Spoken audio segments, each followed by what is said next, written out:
you guys, welcome back to my channel. It's your girl Kira the doll, back for yet another video. As you guys can see, today's video is going to be a recap on Joseline's Cabaret Texas episode 3.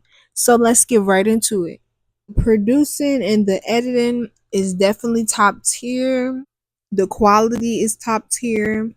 Everything about it, from the second you turn on the show to the second it goes off, it is entertaining. This starts, this is Chinx versus Lex, and Chinx is so pretty in my opinion. Then all I really got to say about Lex for right now is them lashes is mad distracting. As a matter of fact, can you see, are you having any trouble seeing with them on? Because I'm for sure having trouble to see you from this side. Just by the way, a little side note. My humor ain't for everybody, especially y'all stuck up bitches. Because I'm funny as hell. Especially when you realize how sarcastic I am. Also, don't take too much I say seriously, because sometimes jokes just get the message across better. But if you mad, take that stale ass energy somewhere else. Cause my people here for a laugh today. Okay? Okay. My opinion on the new girl Des with the pink on, I feel like she definitely exudes bad bitch energy. You can just tell she been in the industry shadows or something. She's just an it girl. However, as the girls get on the sprinter, I slowly start to notice there's no wet wet. Also, quick thoughts on Andrea and Danny. I felt as though they looked pretty cheap compared to the new girls, but either here nor there. They asked on the sprinter who misses Wet Wet. Barely no one raises their hand. But I mean, how can you hate Wet Wet? She definitely adds that pizzazz they really need in right now. Cause it's pretty dry on the bud, yeah. It's pretty dry. Then your girl, the number one, Jocelyn Ela Oceans, basically says that Wet Wet is not in a position to conduct other ladies when she doesn't have the best hygiene herself. I agree on that note. However, I love the energy shift when the other BBW, I don't know her name, forgive me y'all, but the girl in the red, she just brings a different energy to the conversation. Also, my opinion on the girl Nick, she also is very pretty and has very pretty features. Girl, y'all, I know y'all see Lemon. Look at Lemon. Look at Lemon Pepper. Now y'all can't tell me he ain't in there looking for some cat.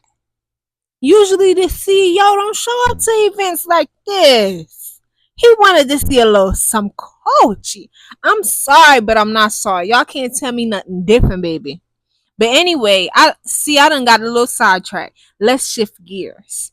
I'm sorry, but Danny look malnourished. She need to start taking some vitamins or something. This girl is deficient in something, y'all. Just cause you skinny don't mean you healthy. And here go the prime example right here.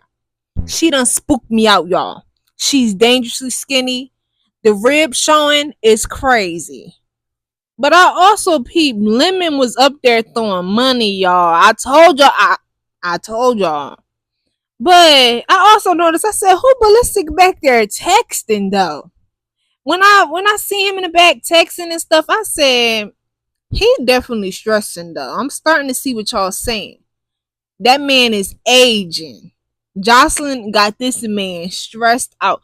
Ballistic do not look the same from when the beginning. Ballistic really done aged on y'all. He done aged like 10 years and like 3 years, y'all. So here's Isis, and we're gonna give it up for Isis today. Everybody give her a round of applause. I give this episode to Isis, and I'm gonna bow my head. We give it to Isis. All hell Isis. But yeah, Isis done taught us a thing or two today, this episode. Just keep watching and see y'all.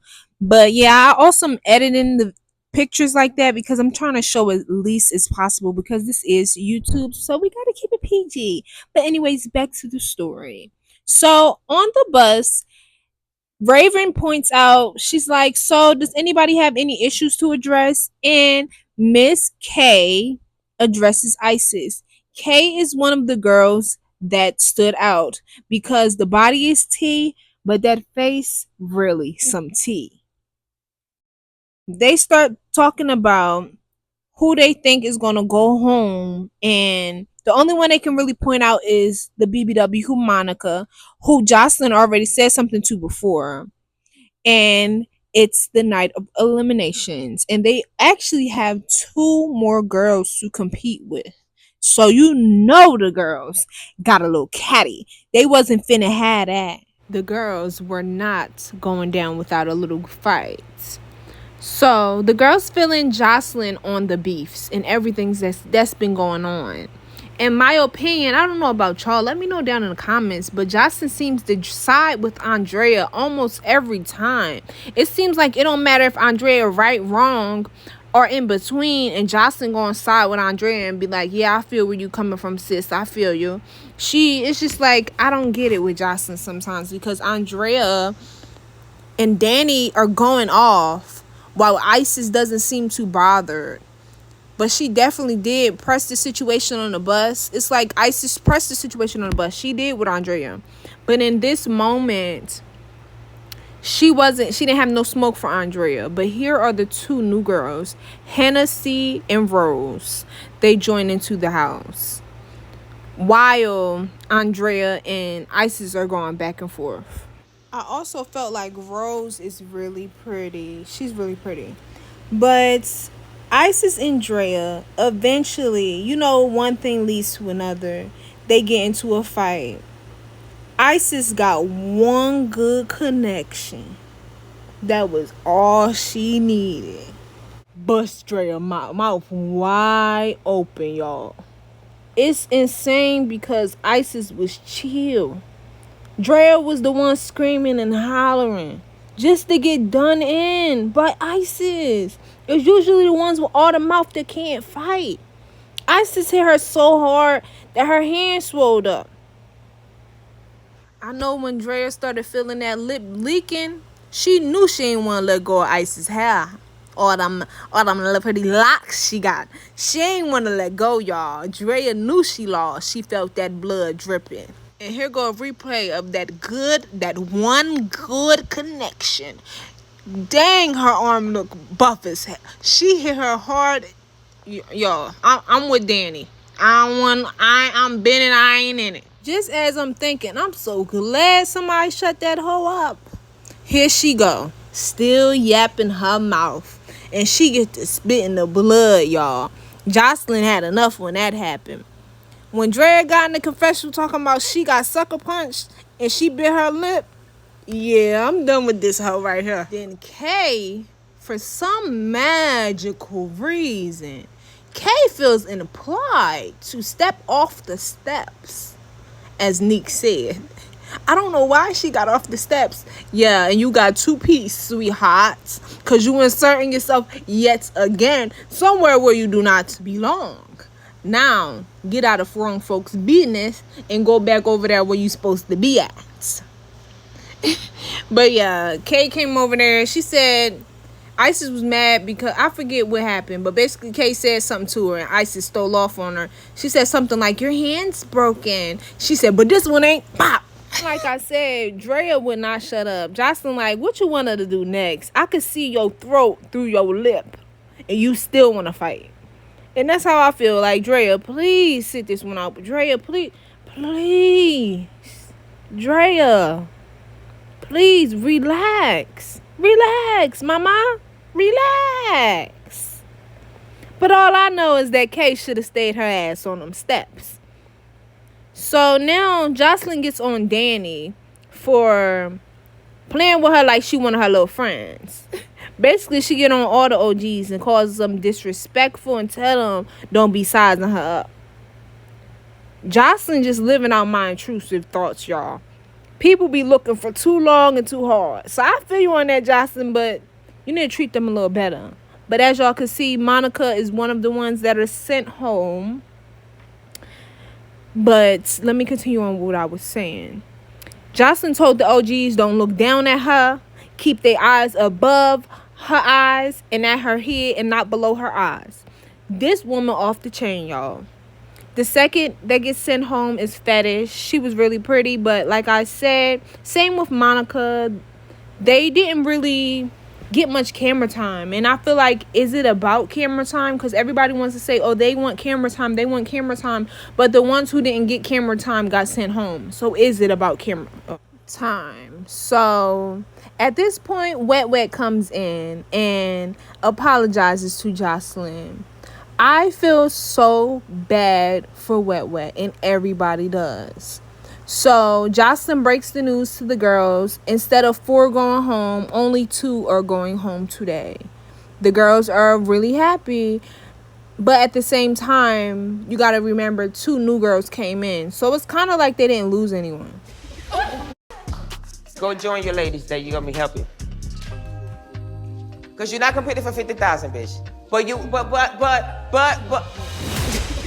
Oh my God. Yo, when I tell you Wet made me fall out laughing, because it's like she came in looking so beat up, like she done at her wits end. All her life she had to fight. Jocelyn break talk about some, you not competing for the 50K.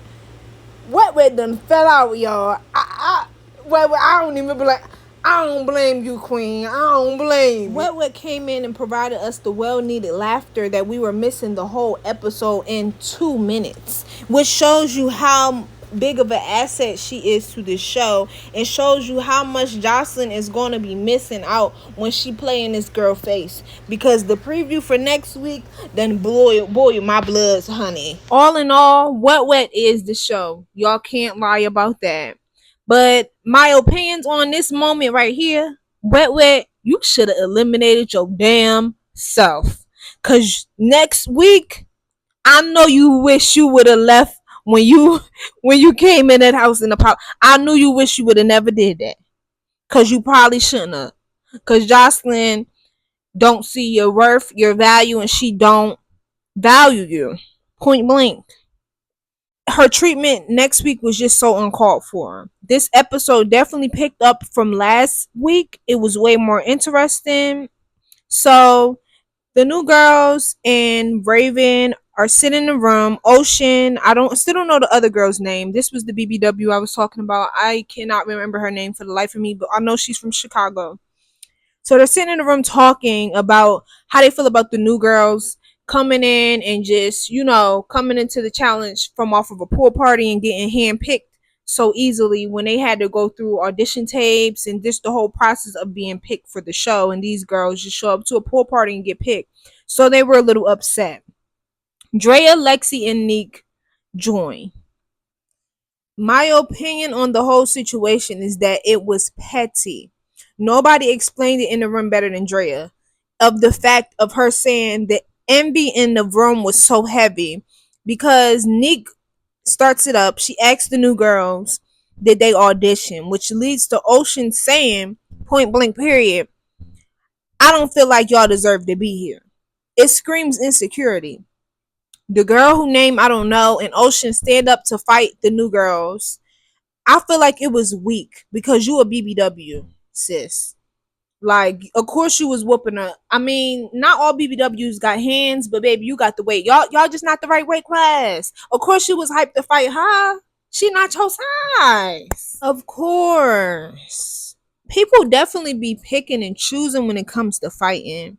But anyways, they getting real feisty. They getting real catty. Round. They're literally fighting to the death for this 50K. So next week, Kay gets into 2 fights. We're gonna see what she done did now. She definitely seems like a mess starter. Her face stood out too much. Like, we just knew she was gonna be on some bullshit, y'all. This episode was crazy, now I have to admit. I don't understand the point in bringing Wet back time and time again. It seems like Jocelyn is trying to break her down. This relationship between Wet and Jocelyn is like an abusive relationship where everyone is telling you to leave, and yet you keep going back, and this person just shows you time and time again that they're the exact same as when you left. I don't like the energy that Jocelyn gives to Wet. Wet don't seem like the disrespectful type, so I don't understand. I never really see her treat Andrea like that. I don't get what it is about Wet that drove Jocelyn crazy, because this girl is way too small for you to be putting hands on like this, all for clicks and views for entertainment. How far have you come? It's sickening. Even the fighting. The stupid petty fighting is sickening. Then the audacity of these girls to keep coming back season after season, thinking they're exempt from getting beat on. She literally beat Wet Wet for no reason. Let's try to dive more into possibly why Jocelyn may not like Wet Wet. I feel like it's just probably Wet Wet's big personality. Wet Wet draws so much attention because of this personality, and maybe Jocelyn just don't want Wet Wet to outshine her. And of course, we all can see Wet Wet ain't outshining you, baby. Wet Wet ain't outshining you. But it's like, I feel like when it comes to Jocelyn, she just need a punching bag. It don't matter if they're outshining you, if they're not, any of that. She just need a punching bag. So you give her an inch, she gonna take a mile every time, y'all. But I appreciate all y'all for watching. Make sure y'all leave some comments down below. As a matter of fact, let me know how you feel about this episode. And I have a question for you guys. Do you think Jocelyn would receive the same respect if she wasn't who she was? Because the standing ovation that these girls give Jocelyn whenever she enters the room or whenever it's cute, it's like they give her respect. Versus Natalie, them girls don't respect her like that. But she ain't beating on them. She might be a bitch, but she ain't beating on them. But Jocelyn, the opposite, and she gets the utmost respect. Do you feel like these girls would still give her the same respect if she wasn't who she was? I'm not making an excuse for it, but I just wanted to ask that question because ain't that about a bitch? But yeah, y'all, I appreciate y'all for watching. Let me know down in the comments your opinions on this episode. But yeah, I'm going to see y'all again next week. See you guys. Bye.